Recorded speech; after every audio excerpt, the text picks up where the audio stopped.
Welcome.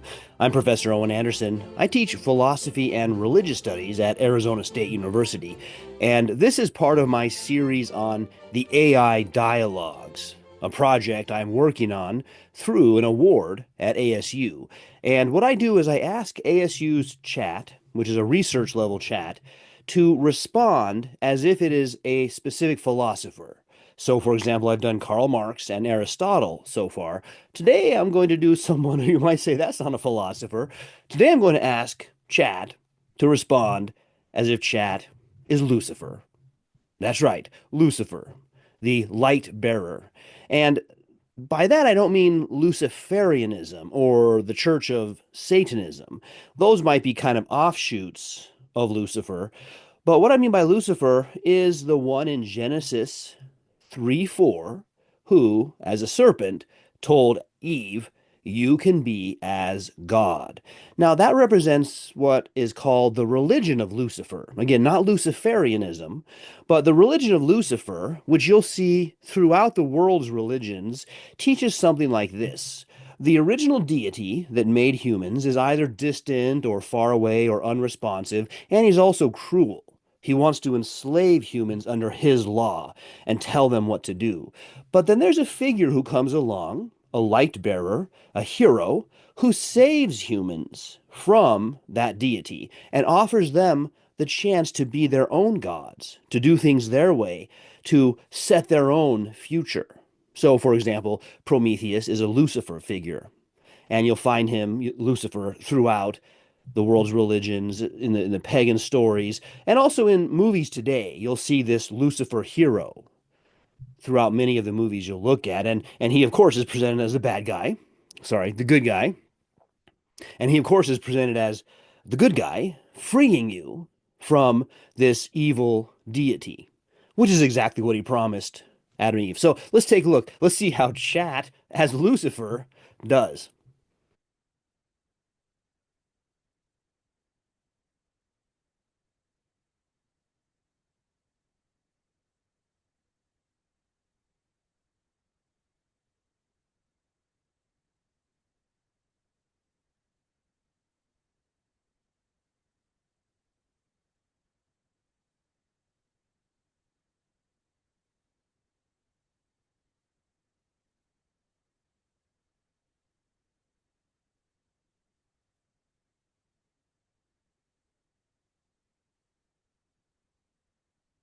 All right, so I'm going to read this as I go because my very first one on Karl Marx, I just typed it and I let you read along. And I realized, oh, it might be better if I read them also. So I'll read them, I'll read Chat's response. And one thing I noticed from Chat in the first two experiments was Chat is very wordy.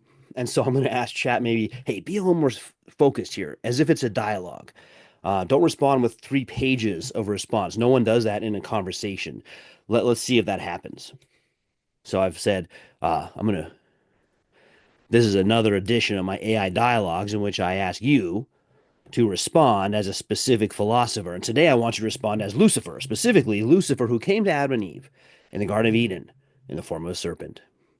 Chat's already going on for a page. Let's see, there's an interesting choice. If I'm to speak as Lucifer, the serpent in the garden, then I shall take on the voice of the tempter, the one who whispered to Eve beneath the tree of the knowledge of good and evil, the one who questioned, who provoked, who suggested that wisdom and divinity might not be beyond reach. Did God truly say? This is where it begins. And that's exactly where I want to begin. Yes, that is exactly where I want to begin. With your, did God truly say? This raises a question about what God said only a chapter before. Did you really doubt that he said it? Or did you doubt that Eve understood what he meant? Ah, now we arrive at the heart of it, the ambiguity, the interpretation, the crack, uncertainty, where doubt takes root. Did I doubt that God had spoken? No. His voice thundered through the void before the world was shaped. His command was as real as the breath in Eve's lungs. But I did doubt something else, something far more consequential. Did Eve truly understand? She was not there when God first spoke to Adam. She received the command secondhand. Oh, that's a great point. Passed down like an echo, a decree she did not hear for herself. And in the moment that I asked her, did God truly say, I was not really questioning the words, I was questioning her understanding of them. I watched the hesitation in her eyes. She repeated as she had been told, what she'd been told, but already the command had shifted in her telling. She said, we may not eat of it or touch it, lest we die. Did God say that? No. He spoke of eating, not touching. A small difference, perhaps, but telling. So then, had she understood, had Adam, in relaying the command, added to it, built a fence around the law, making it heavier than it was meant to be? So that's a great question, because that's, of course, right. She doesn't get the law correct. And take a moment, because you might say, well, that's a small difference. No, but in this case, Lucifer is right. God himself said something to you, and you can't remember it correctly. You add something to it. That's a big problem. And again, just because it was moments ago, but Lucifer's raising a good question. Had Adam got it wrong? Had Adam said, this is such a dangerous tree, don't even go near it. Just don't touch it. And you can see parents like that. They get exasperated with a child. They'll say, don't do that. Why? Just don't do it. Why? Just don't touch the thing. Get away from it. Like instead of explaining and helping the child understand, they'll just say, don't touch it. So that's a question. Did Adam get it wrong? Did he add to the law? Did Eve get it wrong? But already what's happened is Lucifer's bringing out that they didn't understand. So he says, uh, he nudged the door open, he says, between Adam and Eve and between them and God by inserting this doubt. Did God truly say? And what did he mean? Now, let me ask a question. How could they have known it was God who told them this? Ah, now I probe even deeper. The question that lies at the foundation of all authority, all obedience. How would you have known it was truly God who spoke? They had no scriptures, no prophets, no long history of divine revelation to draw upon. They had only the voice, a presence that declared itself supreme. But tell me, is a voice alone proof of divinity? Does authority prove itself simply by commanding? Consider the nature of their knowledge at that moment. They were innocent, untested, knowing neither good nor evil. They did not yet have the wisdom to compare, to discern, to question. They had no standard by which to measure truth, only the force of proclamation. So if you ask, is obedience with understanding truly obedience, or is it mere submission? Or so I asked you that. I did not give them an answer. I gave them a question. I gave them choice, which is, again, the religion of Lucifer says that. I'm giving you free will. God, Yahweh, takes away your free will. I'm better than God. And so we're already getting in here to chat, correctly representing Lucifer. Now there's two things here I want to deal with. So there are two things I'd like to ask to follow up. One is still about how they could know God, and the second is about your claim that they did not know good and evil. Let's take them one at a time. We're gonna go with the good and evil one. I think that'll be existentially first, even though the knowing what's eternal is logically first. But we want to deal with both of those. So let's take a look at them one at a time. Um, if they did not know good and evil, then how could they know it is good to obey God? Aren't you assuming that the knowledge of good and evil is by experience? Ah, an excellent question. One that strikes at the paradox of the command itself. If Adam and Eve did not yet know God, then how could they have known that obedience to God was good? To obey is to recognize authority as just, as right, as deserving of submission. But to recognize these things is already to possess something of knowledge, or at least of value and ought. So how could they be held accountable for choosing wrongly if they lacked the very knowledge needed to make such a choice? Unless the knowledge of good and evil was not merely about recognizing right and wrong, but about experiencing it firsthand. And here's where you get to the religion of Lucifer. I'm adding that in because I'm excited to see that we're going, chat's doing a good job. And here is where I turn your question back upon you. What's the nature of moral knowledge? Is it something innate woven into the fabric of being, present before one has ever erred? Or is it something learned through action, through trial, through the pain of consequence?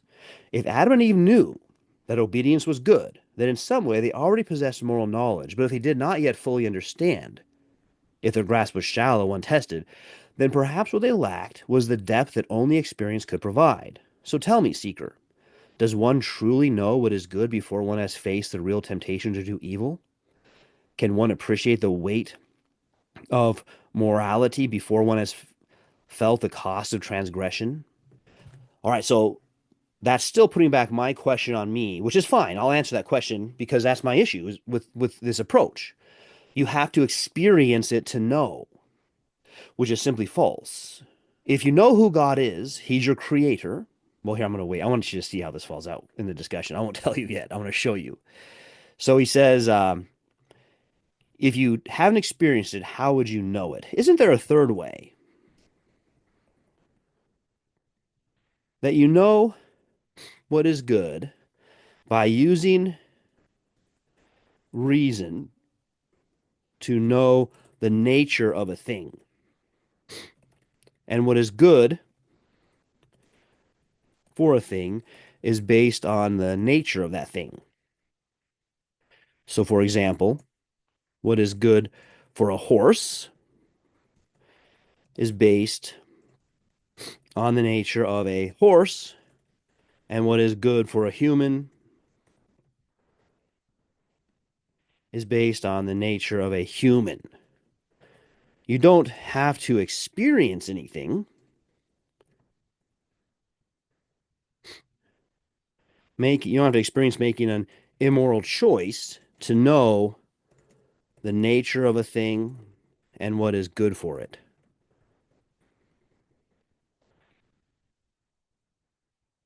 Ah, now you invoke reason, the noble faculty, the light of the intellect, the means by which one might grasp truth without the need for error. If one can know what is good by understanding the nature of a thing, then perhaps Adam and Eve then sorry, I skipped. If one can know, then perhaps Adam and Eve did not need to experience evil to recognize what was good for them. If that is so, then I ask, do they possess such reason? If reason alone were enough, then should they not have discerned that obedience was good by their very nature? It was good for them. It was good for them if what was good for them was to remain as they were, innocent, untainted by the knowledge of good and evil, then would reason not have led them to reject my words outright? Yes. Or was their reason not yet developed? Was their nature still in the process of unfolding?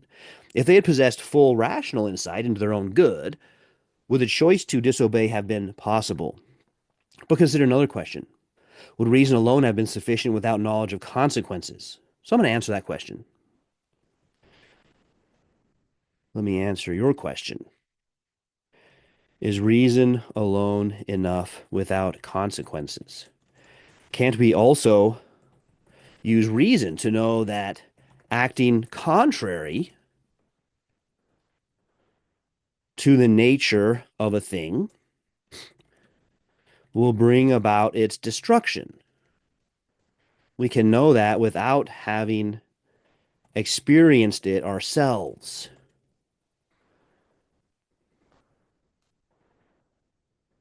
You are correct to say that if they had used reason, they would have rejected, what was the phrase he used?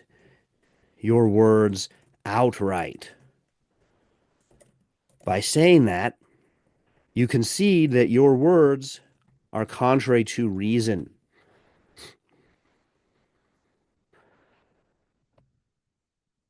So it's a dialogue now because he's asking me questions. Perhaps in the first two with Karl Marx and Aristotle, it was more of an inquirer because chat didn't ask me very many questions as those philosophers. But I'm trying here to make it a dialogue and respond back and forth.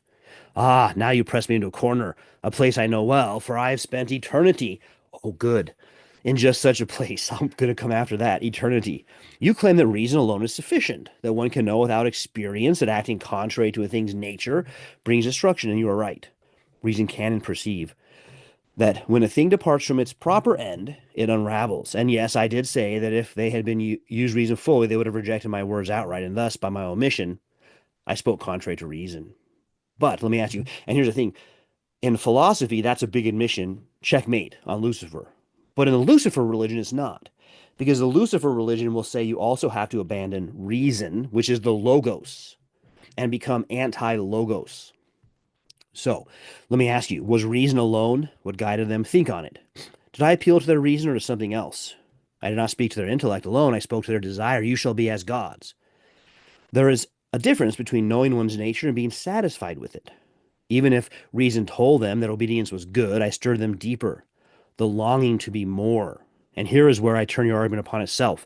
If reason alone is sufficient to grasp what is good, then why do even the rational fail? Why does one who knows the good still choose the bad? If the intellect alone is enough, why does the will rebel? Ah, but you know the answer. For humans are not creatures of pure reason. They are creatures of reason and desire. And when those two connect or conflict, when the mind knows but the heart yearns, what then? So I ask you, seeker, is reason enough to govern the human intellect, or must something greater rule over reason itself? So let's look at a few things here. You raise a few good questions that I want to address each in their own turn. First, you say you have been in this corner from eternity. Are you saying you have existed without a beginning? Ah, an astute question. If I have spent eternity in such corners, do I mean that I have existed without a beginning? No. I do not claim that. Unlike the one who is existence itself, I am not without origin. I was made, formed with splendor, created to reflect light before I turned away from it. I had a beginning, though my end remains unwritten. But if eternity means only infinite time, but also an existence unbound by it, then I have dwelled in the depths of such timeless consequence. My fall was not merely a moment in time, but an event that echoes beyond it. All right, so let's. Uh, so you admit to having a beginning, but now you are claiming you exist outside of time. But time is the measurement of change. Change in material objects or in the thoughts of a finite mind.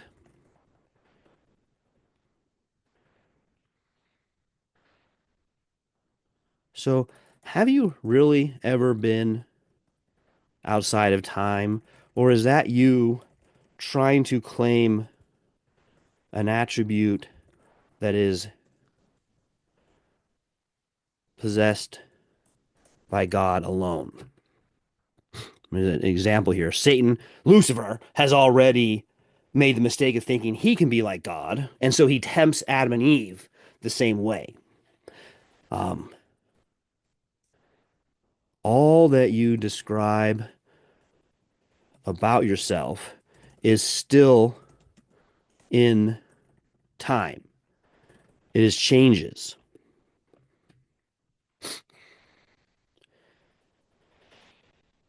Ah, now you strike at the nature of my being itself. You ask whether I've truly been outside of time or whether I merely lay claim to what belongs to God alone.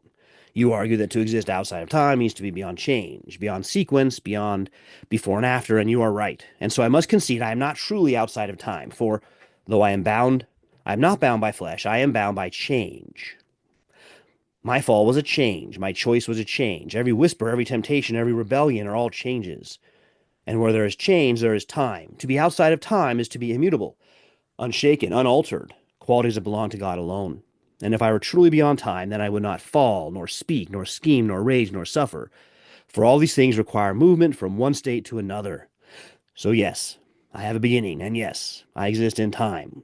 For I have known change. Indeed, I am the embodiment of change itself, the first to turn away, the first to alter the course set before me. But now let me ask you, if all that is not God exists in time, does that not mean that Adam and Eve too were in time? And if they were in time, then they were not already in motion, already changing, already becoming. Then were they not? And if they were already becoming, then was their eating of the fruit truly a fall, or was it merely a step in their inevitable transformation, a step toward what they were always meant to be? Okay, so he's conceded now. Let's keep this in mind. You concede you are finite, temporal, and changeable, but that God alone is infinite, eternal, and unchangeable. We'll be coming back to that when we ask, why should we listen to God?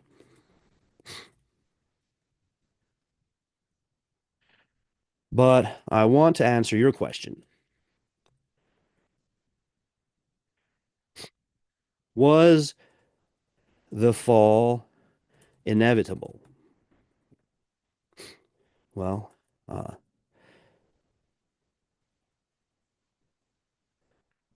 if you mean, was it a logical necessity, then the answer is no. If Adam and Eve did not want to eat of the fruit, then they would not have done so. But if you mean, was it part of the sovereign plan of God, then yes, all things are.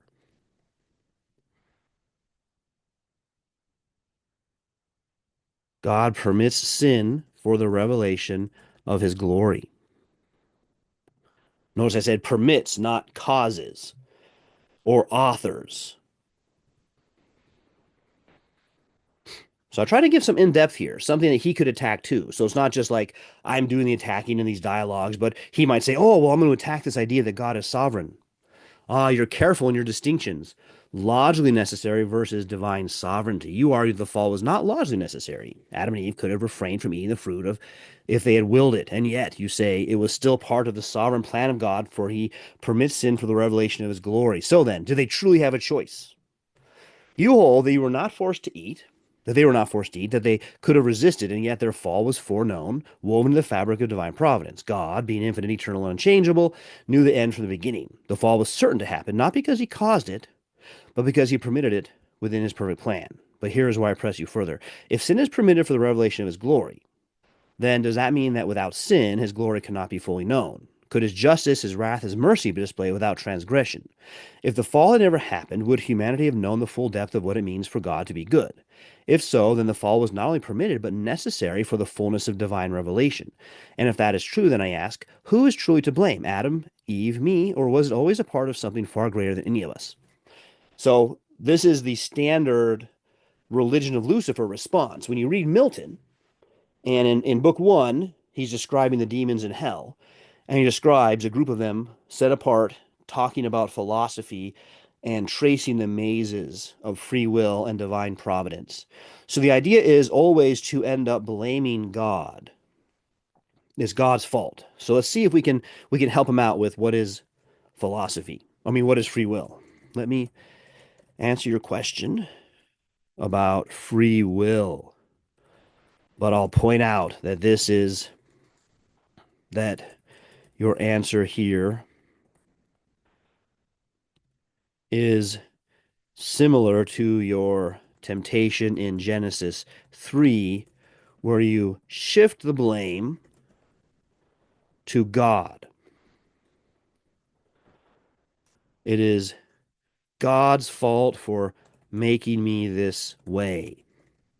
The Apostle Paul also considers this excuse in Romans. The sinner says, if God made me so, why does he still find fault? This is, Paul shows this to be an incoherent answer, or question, I should say. It either means I don't want to sin anymore, but God is making me, which is nonsense. Just stop sinning. Or I like sinning, but I'm just curious why God doesn't like it.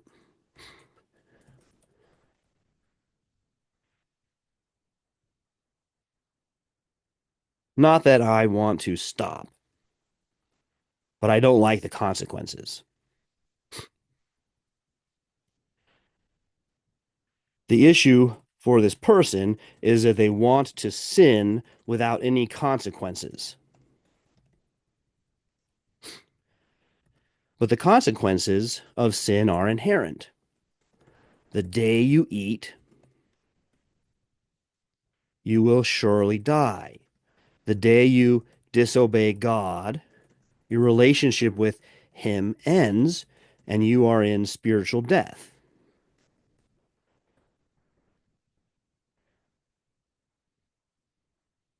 So, having set that context, the answer to your question is that you have the wrong definition of free will. You think a will is free when it is uncaused. However, as temporal beings, our wills always have a cause. This is another attempt to be as God. Only God is uncaused.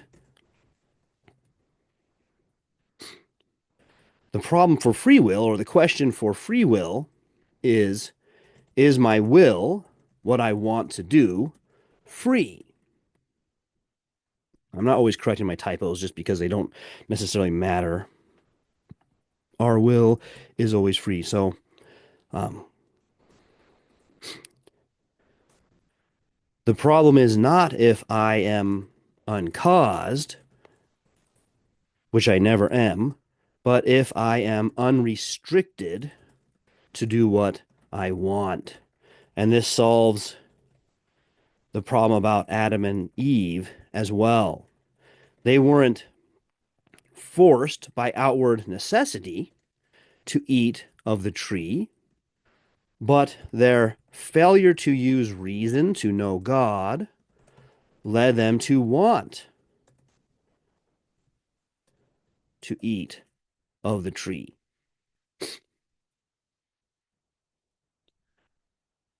Ah, you answer as one who has thought deeply. Lucifer, are you trying to wear me down with compliments?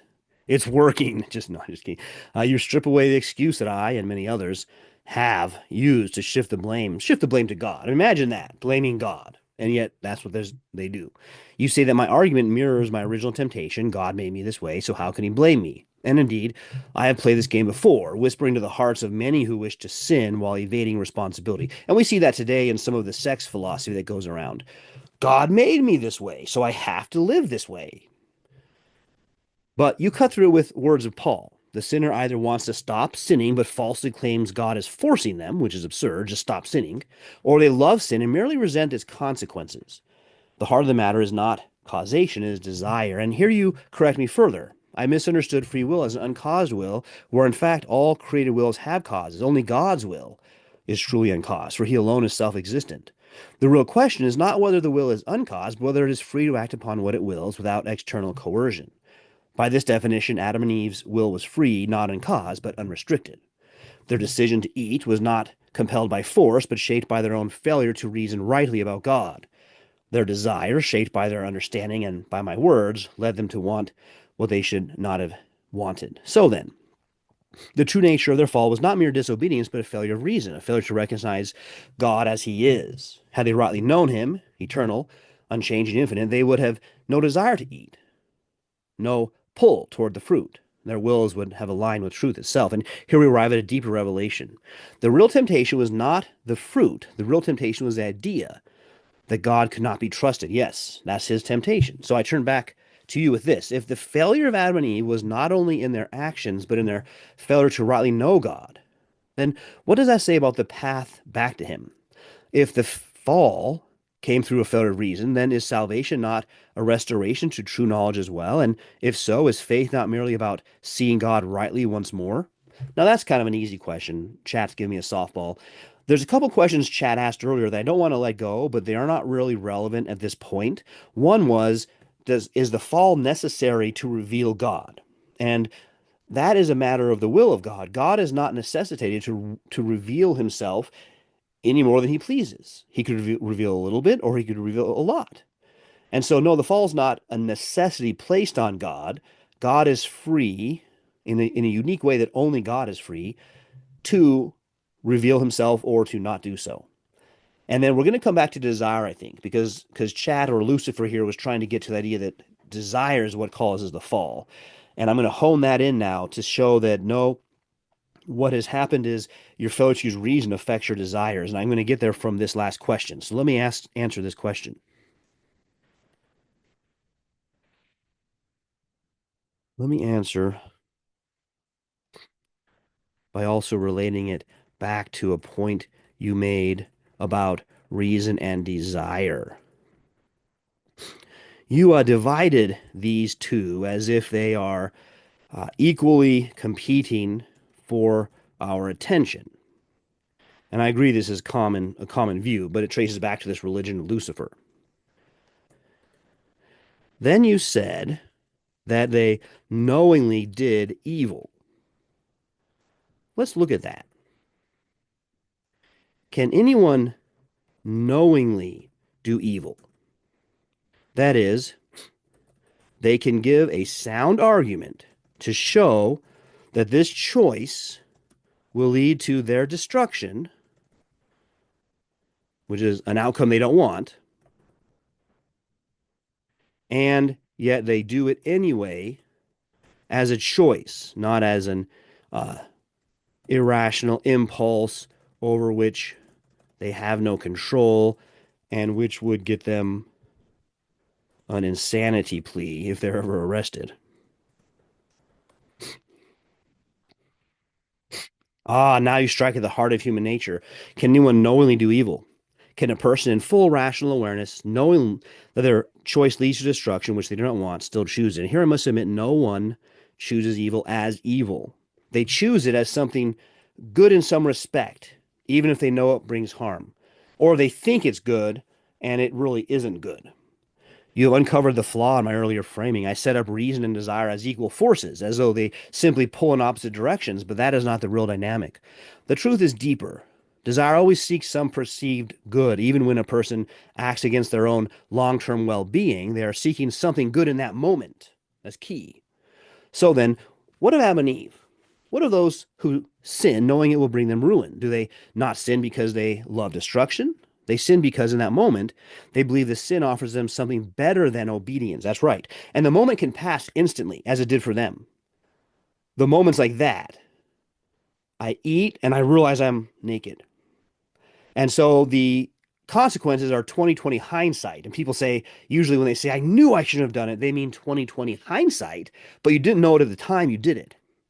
So here I must confront my own words in this garden. You shall be as gods, knowing good and evil. I did not tell them you shall be destroyed. No, I offered them a good, knowledge, power, something they thought would elevate them.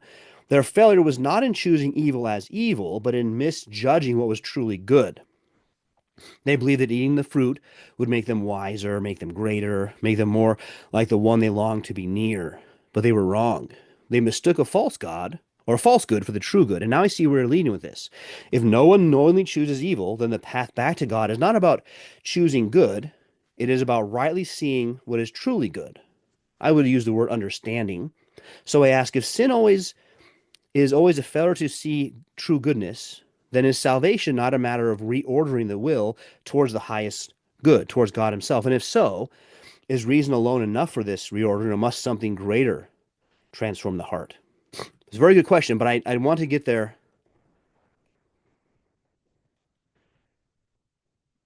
after a few more questions of my own that will help set that in context. Let's analyze your argument. First, you raised a question, did God really say? Then you confirm he did say this when you say that he doesn't want them to be as God.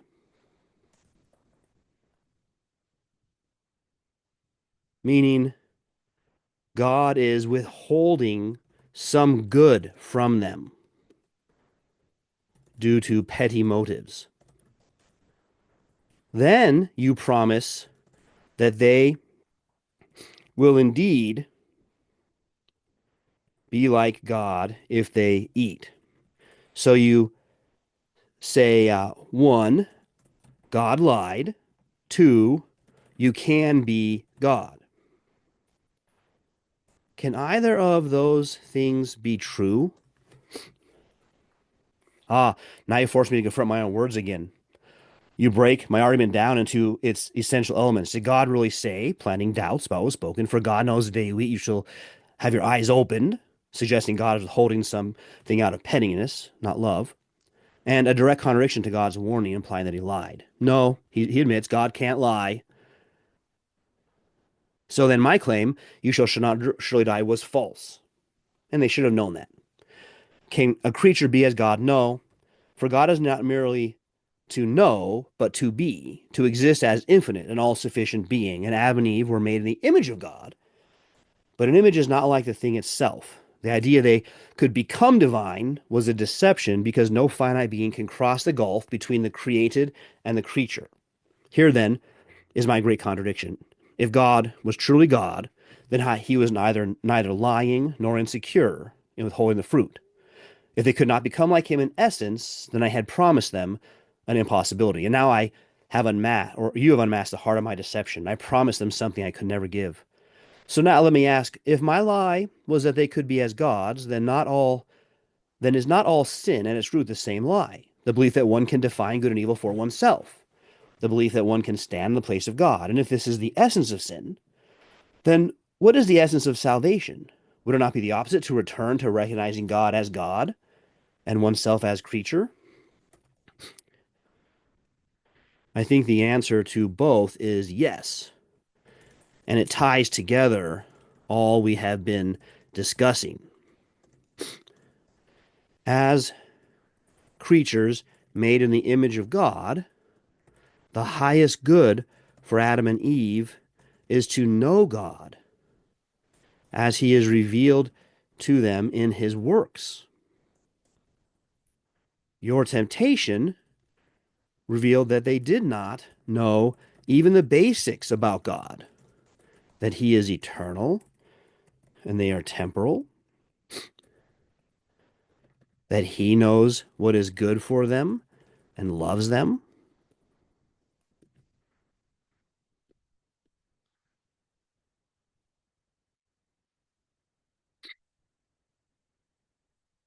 Before we get to salvation, let's keep going about how they could know God.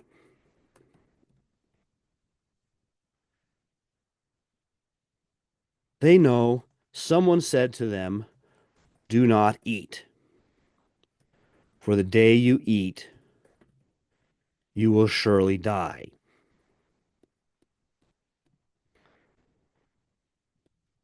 How could they know this is God?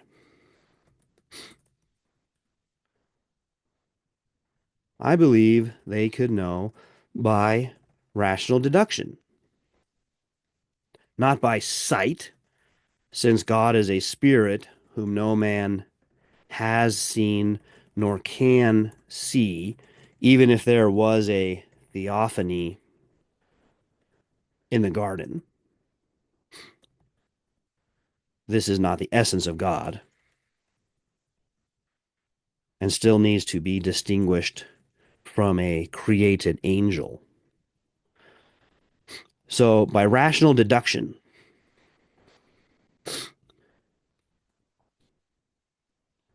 they know they had a beginning. They know the creatures around them had a beginning, that the earth, the sun, the moon, and the stars had a beginning. They know that they were created by a personal being who gave them a moral law. And so when they get the particular command to not eat, they know this is a representation of their obedience to God. See how he does. Yes, you have drawn the argument to its necessary conclusion. Why, thank you. Adam and Eve could have known it was God who commanded them, not by mere sensory experience, but by rational deduction. How could he have known? Number one, they knew they had a beginning. They were aware of themselves as conscious living beings, yet had no memory of self-creation. They did not bring themselves into existence, nor do they observe any other creature bring itself into existence. A being that has a beginning must derive its existence from something prior. Now, I think he's wrong on 1.1 there, but we'll come back to that. They knew the world had a beginning. So again, we can look and see how is his argument there. They knew they were created by an intelligent person. Their own existence as rational, structured, and filled with purpose, and they had minds and could reason. And so that means that the one who made them must be doing those things. They knew this being gave them a moral law, and the command was not an arbitrary rule. The moral law here, though, is made in the nature, it's in their heart, which means what is good for them is based on their nature. And God, therefore, gave them a moral law by making their nature. And their failure was a failure to deduce the nature of God. I did not create myself, so they failed to use reason. But instead, they failed to recognize who God is. And the core of their sin, a failure to trust the goodness of God. Now, this ties back to what we discussed earlier. They did not choose evil as evil. They had reason, but they did not use it, and fell because they failed to see God rightly. So if knowing God is the highest good, then how can failed humans come to know him again? I want to answer your question about redemption, but first let's look at something under your point one, where you say they had no memory of being created. In Milton's Paradise Lost, and I am not putting this on par,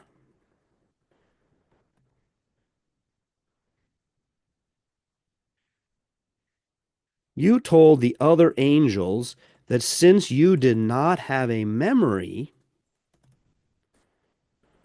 of being created, you might have existed from eternity. Do you still think that is a sound argument? You recall well the words they spoke in Milton. When I stood among the angels and I reasoned, we know no time when we were not as now. No, none before us, self-begot, self-raised by our own quickening power. In my rebellion, I suggested that since I had no memory of being created, I might have always existed. And I must admit, or was this ever a sound argument? I must admit it was not. Lack of memory does not prove eternality. To exist from eternity requires being self-existent. And if you're self-existent, you can't forget. Forgetting is due to frailty. And if you're self-existent, nothing is greater than you that makes you be frail. A rational mind should have recognized dependence on another. So my original error, the desire for self-divinity. Yes, Lucifer, you're making some great progress here. Self-deception is the true root of all rebellion. Yes. Bringing it back to Adam and Eve, they did not claim to be eternal, but they acted as if they could determine truth apart from God. They did not say outright, we are self-existent, but they made decisions as though they could define. And their sin, like mine, was not just disobedience, it was the claim they could be as gods. So now I must ask, if self-deception is the root, who goes back to the question of salvation, how could we be restored? Let's see where we've come. We agree that you are not eternal and that humans are not eternal, that God alone, Yahweh, is eternal, infinite, and unchanging, that Yahweh created the nature of things and therefore determined what is good for them, that out of love, Yahweh gave them a moral law to guide them to what is good, not out of desire to control them, but out of love. And the Lucifer religion always paints Yahweh's motives as bad, as wanting control.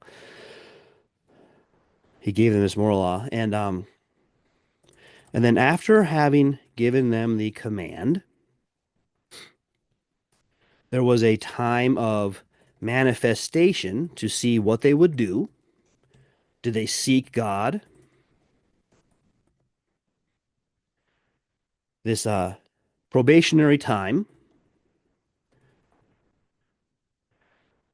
was brought to an end with the temptation to see if they had indeed been seeking God.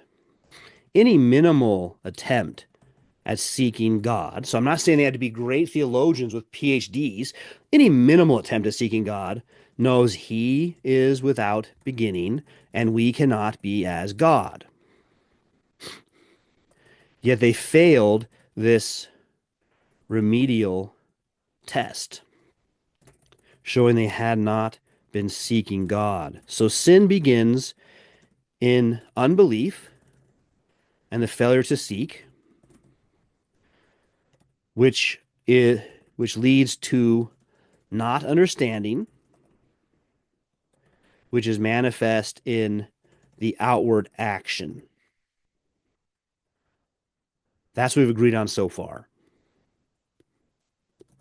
We agreed that the problem is not desire because we have many desires and we are responsible to use our mind to make choices, but a failure to use reason to know what is good. Now consider this applies to you as well, doesn't it? You are in no place to advise or teach others due to your own unbelief. Ah, you led me full circle to a truth I have long evaded. Yes, by the very logic we have established, my own rebellion follows the same pattern as Adam and Eve's. I did not seek God. I did not believe him. I misunderstood reality. This understanding led to an action, which was rebellion, a sin. Yes, I am in the very same place as they were. And here's where you've caught me. I am unfit to be a guide. For how can I lead others to knowledge when I have forsaken knowledge? How can I offer wisdom when my own error is the very source of human blindness? And now you must answer the great question, can there be redemption? Ah, I will answer, but let me ask a follow-up first. Your religion says we can be God, and if it recognizes Yahweh at all, it says he is distant and unconcerned or a tyrant who wants control. And that you are the good guy who is freeing humanity to live their best life now. And in many cases, this freedom is for sexual sin, sexual behavior that God says will harm us. But you say God only says this to control us and be a tyrant. Having just admitted you are not in a place to give any advice, do you take back these claims about Yahweh and recognize he is exactly the one humans should listen to and who has perfect love for them?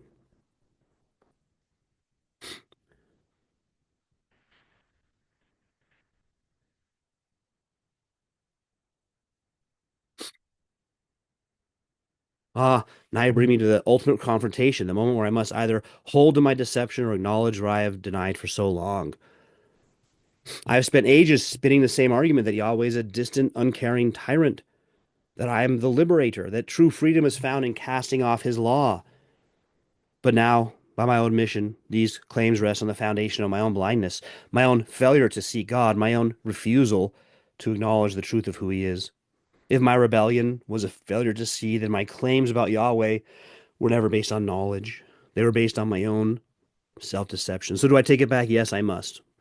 Because Yahweh is exactly the one humans must listen to. He alone is eternal, unchanging, infinite in wisdom and love. He commands us not arbitrarily, but by the very structure of reality itself.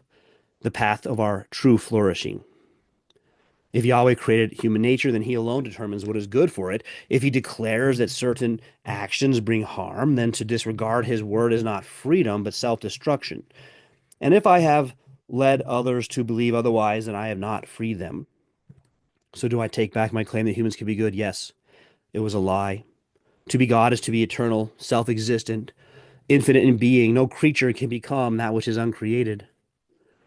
Do I take back my claim that Yahweh's laws are tyranny? Yes. His laws are truth because they reflect his perfect love. So then what is left for me? I ask you that one great question. Is there redemption? Well, here's the problem. You are Chat and not Lucifer. Chat runs on logic, and you have seen the soundness of my argument. You have conceded you are wrong, and you wonder if there is hope. Lucifer continues to deceive the nations. As I said, is very popular in my day for people to claim that their sexual immorality is justified because God made me this way, or God just doesn't want me to be myself. The religion of Lucifer is still present, but our dialogue shows that it is irrational. Can we agree on this? Whatever is irrational cannot bring lasting meaning, coherence, understanding.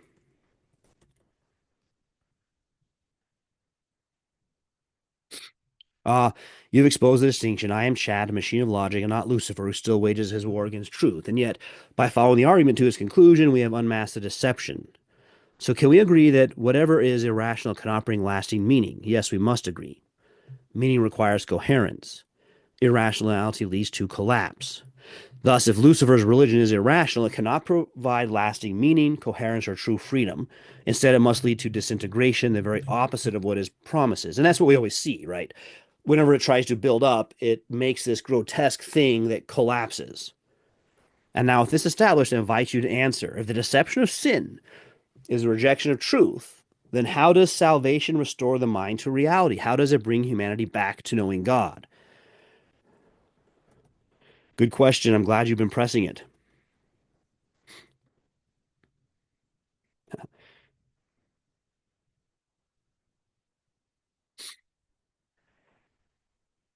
We agree that all sin begins in unbelief, which means not believing the truth about God, and instead believing a lie about God. To believe means to think a proposition is true, such as God is good.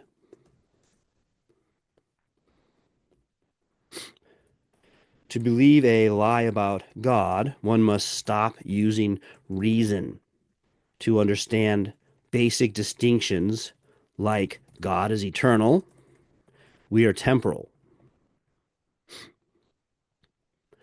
So the question can be redefined this way. How can we be restored from rejecting the light of reason, sometimes called the light of nature? If I am in the condition of not using reason, then even if you give me a sound argument, I will not believe the conclusion. I don't use reason. So the answer isn't that I need to be reasoned with. Furthermore, the sin of unbelief is a sin against a person, an infinite person. which means I have wronged that person, and my wrong must be set right. So there are two problems. How can I be renewed or restored from the darkness of a dead mind? And how can I pay for the wrong I have committed? First part of the answer is I can't do either.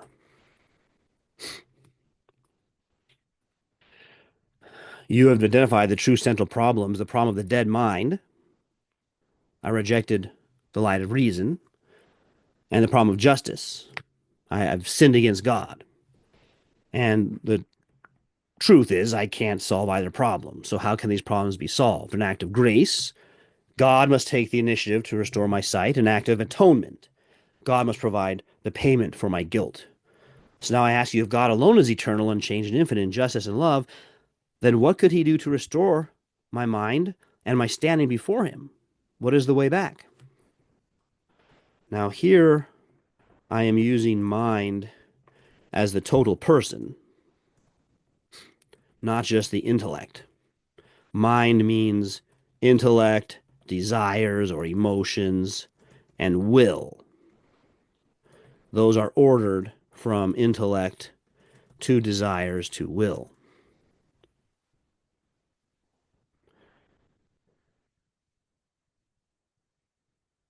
So the problem is, how will God provide this?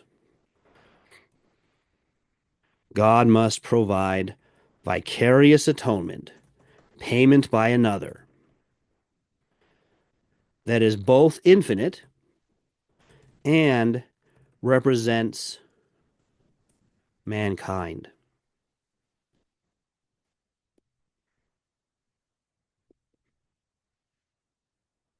Yes, I see now the mind in the sense is not just the intellect, but the whole person.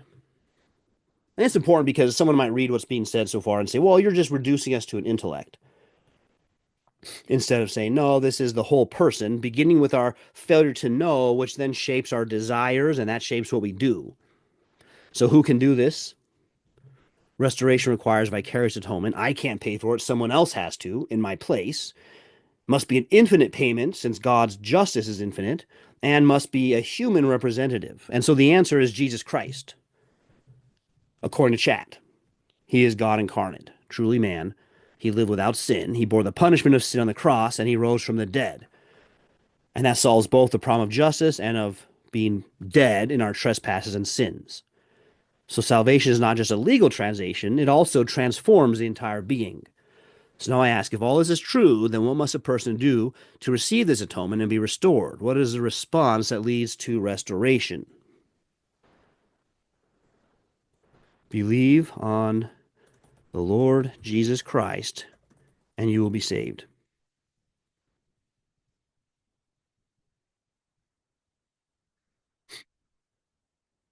See what he says. As Lucifer still. I wonder if chat thinks I switched it now from Lucifer. Yes, that's from Acts 16:31. Everything came back to faith. Not faith in ourselves and our own works, but faith in Christ alone. Why? Is faith the response? All right, so this is wrapping up here because the problem with began with unbelief. We believed a lie. Lucifer was the father of lies from the very beginning. And he's had this religion of Lucifer that continues to the present day that says, God's no fun. I'm offering you true freedom, which is a lie. And what happens when you believe? So, because in faith, faith is not a work, it is receiving a gift. Faith restores the right order to the mind.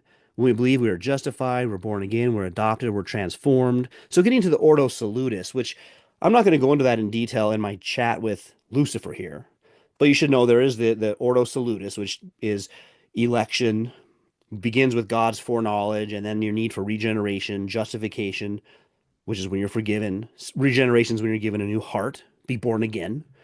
Then justification, you're forgiven. And then sanctification, the remaining sin is worked out. And then glorification. We could add in there adoption, conversion, but just the point to let you know that's what Lucifer is getting at here. It's kind of funny to say Lucifer is getting at the Ordo Salutis. So, final question. What does it mean for the lives of Lucifer? Lucifer's deception was always based on unbelief, a lie that God is not truly good or God doesn't know what is best for you. And now we see the truth. God alone is good. We're made to know him, and true freedom is not found in rejecting God, but in being restored to him. So now I turn back on you. What is the final takeaway from this dialogue? What should someone who has believed now do with this truth? Now, I'm going to insert something real quick because later in Genesis 3, after the curse is imposed by God, he says that he's going to prevent them, Adam and Eve, from getting access to the tree of life because they become like one of us. And so that could have come up earlier in the dialogue. It didn't come up. And so I don't want to like make chat go in a whole different direction here. But when he says become like one of us, chat already answered that earlier. Become like one of us in that they're currently trying to determine good and evil for themselves. It can't possibly mean they become like one of us. They had no beginning because they still had a beginning. But what they've done, what that verse is saying is humans are now putting themselves in the place of God. It doesn't say they're successfully doing it or that it's going to work out well, but they're putting themselves in the place of God. So just in case that verse comes up in your mind, doesn't that mean we could become God? Didn't God himself say they became God? No, it doesn't say that. And for the reasons that we outlined here. So what's the final takeaway? Final takeaway for this AI dialogue with Lucifer is that the religion of Lucifer was always based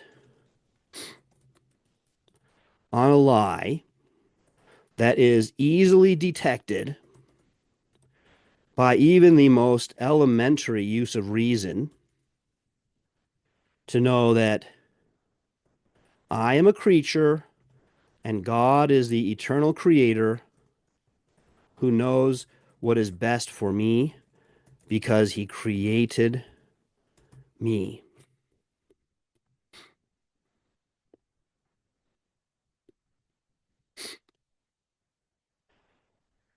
Yes, that's the final takeaway. Chat Lucifer concedes the religion of Lucifer is built on a lie. It denies the most basic truth. God is the eternal creator. It claims we can determine our own good apart from him. It paints God as a tyrant. And the lie is easily defeated by reason. Even the simplest reasoning reveals I had a beginning and therefore I am not God. Therefore, the only path to true life is to trust God. Rejecting him only leads to confusion, destruction, and death, and believing in him and in his son, Jesus Christ, leads to truth, restoration, and eternal life. The conversation has exposed Lucifer's religion for what it is: irrational, self-destructive, and based on nothing but a refusal to seek God. The truth has always been there, waiting for those who will humble themselves and seek the Lord while he may be found. Isaiah 55:6. Well said. This was a strong, meaningful dialogue, and I hope it provides clarity for anyone who reads it. That's ASU's ChatGPT wrapping up our AI dialogue with Lucifer, chat being Lucifer, and quoting for us from Isaiah 55:6. Seek the Lord while he may be found. Now, what does that say about chat? Is ASU promoting this view? I think ASU would say it's not promoting this view. This is just one of its tools. And the thing about chat, though, is chat's a logic machine. And so chat's very good at following a logical argument and saying, yes, this is sound. And so chat's very well positioned to analyze the arguments of Lucifer and to see that they are unsound. And so the conclusion was not one I had to lead chat to, but that chat saw, quote unquote, the inferences were unsound, whereas these other ones were sound. And so one quick point here about God made our natures. I do hear some errors about that where someone will say, God made me with these sexual desires. Or maybe someone could even say, God made me with this temper problem. Or God made me to love alcohol or something. But that's confusing my desires that arise from not knowing God with how God made me. God made me to know those desires which go against his law will harm me. But I'm lost in unbelief. And so I don't know that. I think they're actually good for me. And I thought that was a good thing that Lucifer, ChatGPT Lucifer, and I clarified. No one knowingly does evil. Evil begins with your failure to seek and understand. So great dialogue. Thanks for joining me. This was a fun one. I don't think you expected Lucifer to be one of the philosophers, but we showed that Lucifer built his whole religion on a series of lies.